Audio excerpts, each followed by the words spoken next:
Central Business District. It is a hub of everything with regard to the celebrations of the Kenya at 50. And we're standing right in front of a man who was really, truly great, especially in terms of gaining Kenyan's independence. We're talking about Tom Mboya, a man who, or rather a statue, we should say, that is overlooked by the thousands, if not millions of people who walk by it every day. But one person whose job it is to figure out the details and to zoom in on specifics is Mutua Matheka, photographer. Thank you for joining us this evening. Thank you for having me. As you can see, it's very cold. That's why we're both laden in jackets. Yeah. Thank you for joining us. Thank you. So I just said that your job is photography, and I know you have a keen interest in taking photographs of Nairobi. Yes.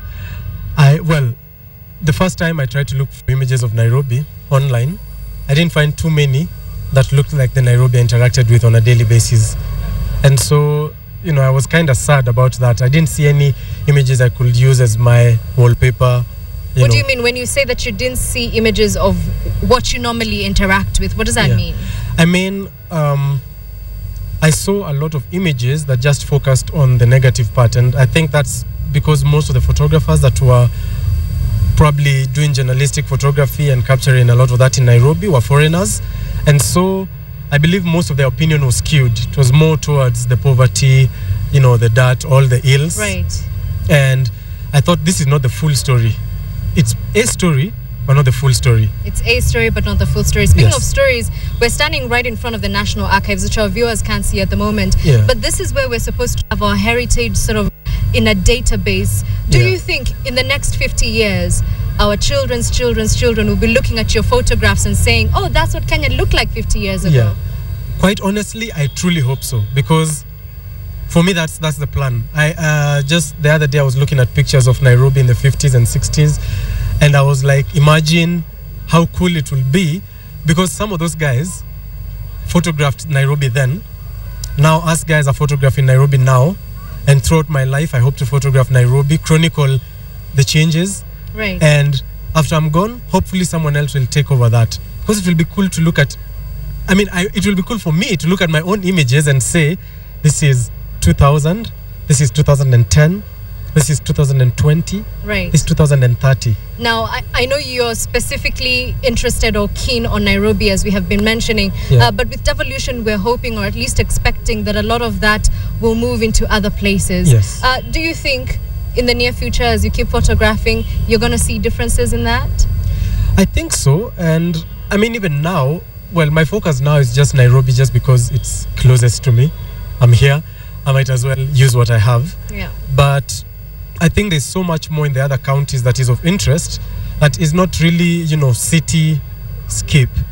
But there's so much interesting things that happen, and I travel a lot within the country just looking for interesting spots to photograph. Okay, so I've got to ask, do you have an inspiration from 50 years ago, or even a Kenyan who was taking photographs of their city, of their village, that you draw inspiration from, or any Kenyan for that matter?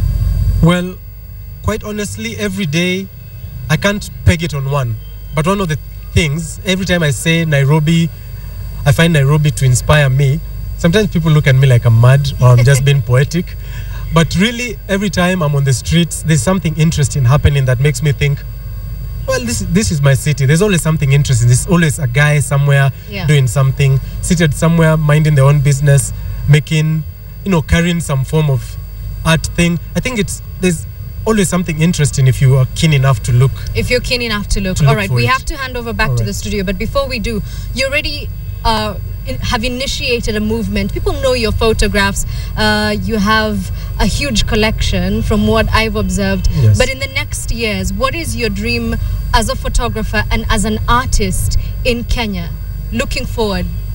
Well, looking forward, I truly, truly hope that, one, we shall have more Kenyans telling stories of where they're from. And that's something I've always insisted with my photography. It's my story of where I am. It might not be your story, but I wish if you could, you told your story somehow. So I think most of us need to own our own stories, tell them, whether it's in photographs, writing, or whatever. And that's the future, you know, I hope that we shall see in the arts. Just stories of our own place in whatever thing you experience. In our own language. Exactly. All right. I'm going to have to cut you short there because we're running out of time. But thank you for joining us. Thank you.